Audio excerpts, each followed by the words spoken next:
De Laurentiis, le président du Napoli, a envoyé une balle perdue pour Luis Enrique. On voit tout ça dans cette vidéo. Salut à tous les gars, c'est Azial. Aujourd'hui, on se retrouve pour une nouvelle vidéo, une petite vidéo actu, où on va parler un petit peu des entraîneurs en tout genre. Et notamment, le sujet principal de cette vidéo, je pense que vous l'avez vu passer, c'est la petite balle perdue qu'a envoyé Aurelio De Laurentiis, donc le président du Napoli, sur Luis Enrique. Bref, on va voir tout ça. On va aussi parler un petit peu dans cette vidéo du coup du Napoli. Qu'est-ce qui se passe en ce moment au niveau des entraîneurs, l'avenir de Rudy Garcia, qui peut remplacer Rudy Garcia. On va aussi parler de Christophe Galtier. Et oui, Christophe Galtier a trouvé un nouveau poste. Il a trouvé un nouveau poste d'entraîneur. On va voir dans quel club.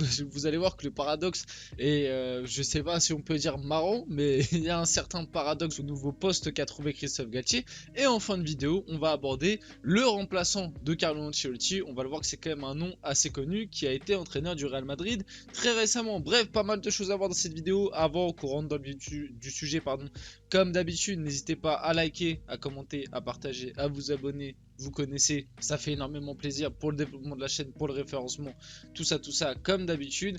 Bref, perdons pas plus de temps que ça. On va rentrer dans le vif du sujet de la vidéo. Commençons par le sujet principal, j'ai envie de dire, Aurelio De Laurentiis à propos de Luis Enrique. J'ai appelé Luis Enrique en juin, mais heureusement, Luis voulait rejoindre le PSG. Regardez ses résultats au PSG maintenant. L'air de dire, en gros, il a bien fait de vouloir aller au PSG, parce que vu les résultats qu'il a au PSG, on peut dire que c'est vraiment pas fructueux et que je suis bien content de ne pas l'avoir amené dans mon club. Bon, déjà, Monsieur De Laurentiis, je peux vous rappeler par qui vous avez remplacé Spalletti, qui avait fait une saison absolument légendaire du côté du Napoli l'année dernière. Vous l'avez remplacé par Rudy Garcia. Alors, aucune offense envers Rudy. Voilà, Rudy on l'aime beaucoup.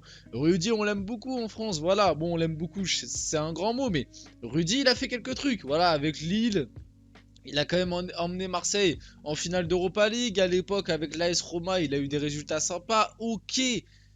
Mais à quel moment, entre Luis Enrique et Rudy Garcia, tu te permets de comparer en mode de dire ah bah je suis bien content de pas avoir pris Luis Enrique cet été, il a bien fait d'aller au PSG quand je vois les résultats qu'il a. Franchement, à ta place, voilà, j'ai aucun conseil à te donner parce que t'es quand même président du Napoli, mais bon, voilà, tacler de la sorte, mettre une balle perdue de la sorte sur Luis Enrique, je trouve ça un peu petit, surtout que parlons un petit peu sérieusement, parce que là j'étais un petit peu dans le troll et tout. Oui, en termes purement comptables, le début de saison de Luis Enrique, certains observateurs ne nous ont pas omis cette stat-là. C'est l'un des pires débuts de saison, enfin c'est le pire début de saison du PSG depuis l'arrivée du Qatar. C'est vrai qu'en termes de résultats, en termes de points, c'est vraiment pas un très bon début de saison du PSG de Luis Enrique. Sur ça, on est d'accord. Mais maintenant, quand tu vois tout le contexte, c'est-à-dire déjà le PSG démarre un nouveau cycle, un nouveau projet, et puis même dans le jeu, je suis désolé, Luis Enrique il a amené absolument quelque chose d'incroyable dans le jeu au PSG, quelque chose dont ça faisait un moment qu'on n'avait pas vu, depuis des débuts de Tourelle, on n'avait pas vu un PSG qui jouait aussi bien au ballon. Donc voilà, De Laurentiis, surtout qu'en ce moment il est bien placé pour envoyer des balles perdues sur Luis Enrique et sur le PSG, sachant que lui-même, son club et le coach qu'il a nommé du coup, entre guillemets, à la place de Luis Enrique, parce que de base il voulait Luis Enrique, mais apparemment il a l'air content de savoir que Luis Enrique a refusé quand il voulait les résultats. Le début de saison du Napoli est cataclysmique, et d'ailleurs ça me permet d'enchaîner un petit peu. Rudy Garcia est en danger du côté du Napoli. Aurelio De Laurentiis va prendre une décision. Les prochaines heures seront cruciales. Igor Tudor, Marcelo Gallardo, Graham Potter sont les favoris pour prendre la succession de Rudy Garcia. Déjà, il y a un petit peu plus d'idées que dans Rudy Garcia dès le début de saison, et honnêtement, venez on en discute 2 minutes. Honnêtement, comment De Laurentiis a pu se dire c'est une bonne idée au début de saison d'aller chercher Rudy Garcia pour remplacer Spalletti? Comment, après la saison exceptionnelle qu'a fait le Napoli dernière, parce qu'à leur échelle, c'est vraiment une saison incroyable. Tu finis champion de Serie A avec pas mal de points d'avance et tu bats le meilleur parcours que tu as fait en Ligue des Champions. Tu vas en quart de finale et en plus, pour moi, tu avais les armes pour aller bien plus loin. Malheureusement, tu as eu des faits de jeu et des trucs qui ont fait que, mais pour moi, tu devais même aller plus loin que ce quart de finale là. Bref, le quart de finale, tu l'avais jamais fait. Comment tu peux te dire que remplacer Spalletti et tout, le projet, tout ça, mettre Rudy Garcia, c'était une bonne idée? Non, franchement, je n'arrive pas à comprendre. Si certains dans les commentaires ou quoi, vous avez une explication concrète et me sortez pas l'argument que tout le monde a un petit peu sorti. Ouais, mais Rudy Garcia, son dernier passage en Italie, c'était l'AS Roma, c'était pas mal. Oui, mais les gars, son passage à l'AS Roma, c'était il y a 10 ans. C'était il y a 10 ans. C'est comme si un club de Ligue 1, il va chercher un entraîneur qui a performé il y a 10 ans. Bon, c'est un petit peu ce que Lyon a fait avec Laurent Blanc, mais déjà, pour moi, Laurent Blanc, à l'échelle où il arrive enfin, dans les cadres, dans l'état, pardon, dans lequel était Lyon au moment où Laurent Blanc arrive, c'est quand même très différent. Lyon n'était pas champion de France, Lyon avait pas une équipe, voilà, basée pour aller chercher les hauts de ce championnat.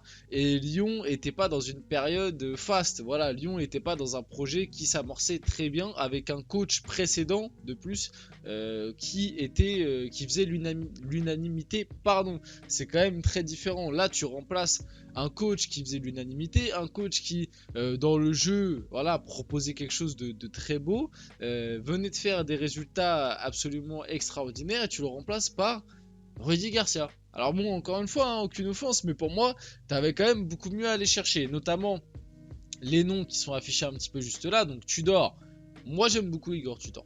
Je dis la vérité, même s'il est passé par l'OM, j'aime beaucoup Igor Tudor et d'ailleurs, j'arrête pas de le dire et de le répéter, pour moi, le passage d'Igor Tudor à l'OM est énormément décrié, je pense un petit peu à tort. Je vous dis la vérité.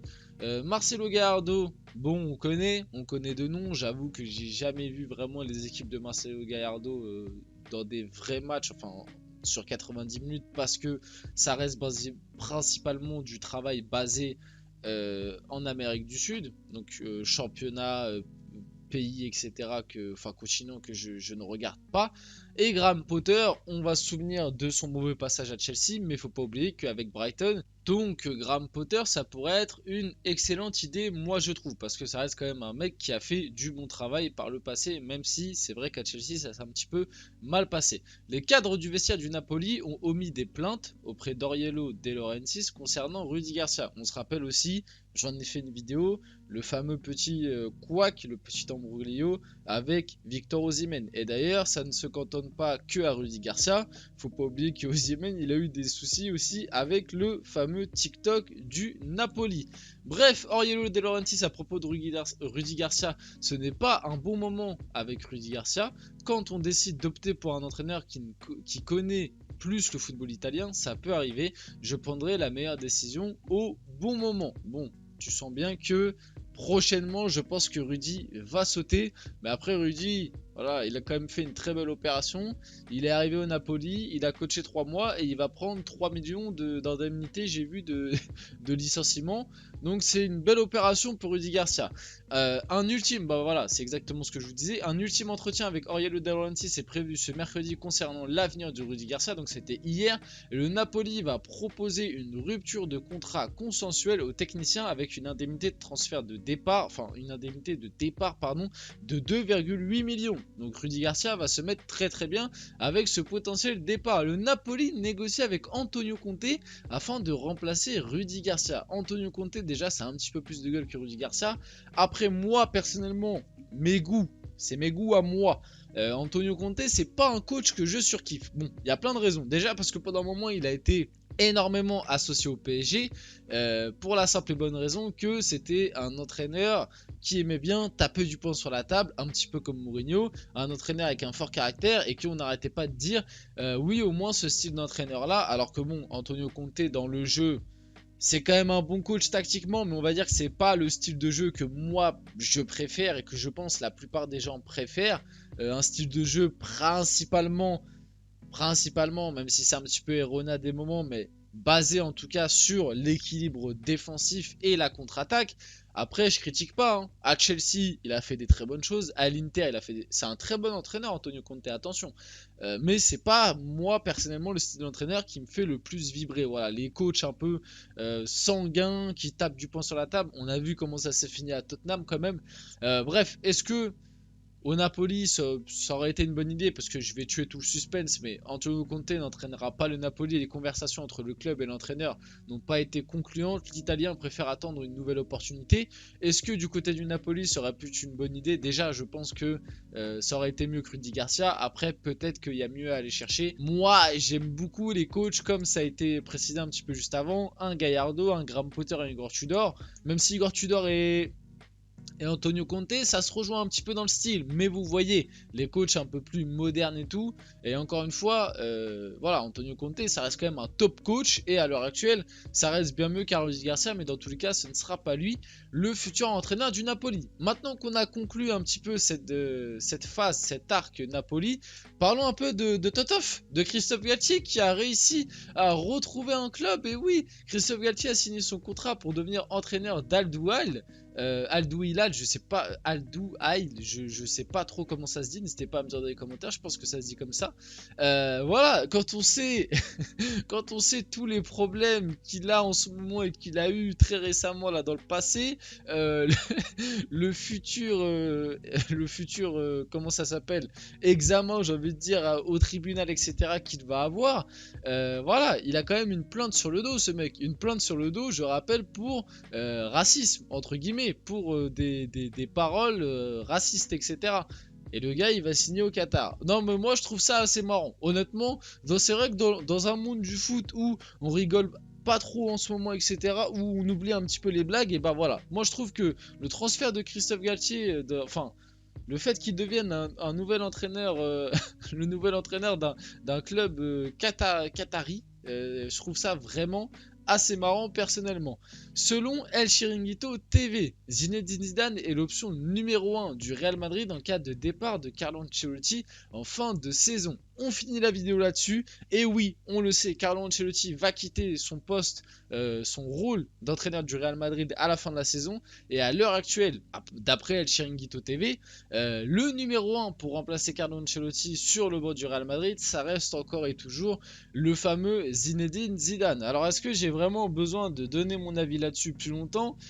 Bah moi j'ai pas envie en fait, c'est bon, Zidane sur le banc du Real Madrid, on l'a assez vu. À l'heure actuelle, ça reste qu'une info chez Chiringuito TV, ça veut un petit peu tout et rien dire, mais j'espère quand même que le Real va essayer d'innover et d'aller chercher quelqu'un d'autre. S'il y a un énième retour de Zidane sur le banc du Real Madrid, on va souffler. Enfin moi personnellement je vais souffler, c'est bon. Zidane sur le banc du Real Madrid, son premier passage, rien à dire, incroyable, 3 Ligues des Champions, un championnat et tout en 3 ans, c'est incroyable, 3 Ligues des Champions d'affilée et tout. Son deuxième passage déjà c'est un peu plus mitigé.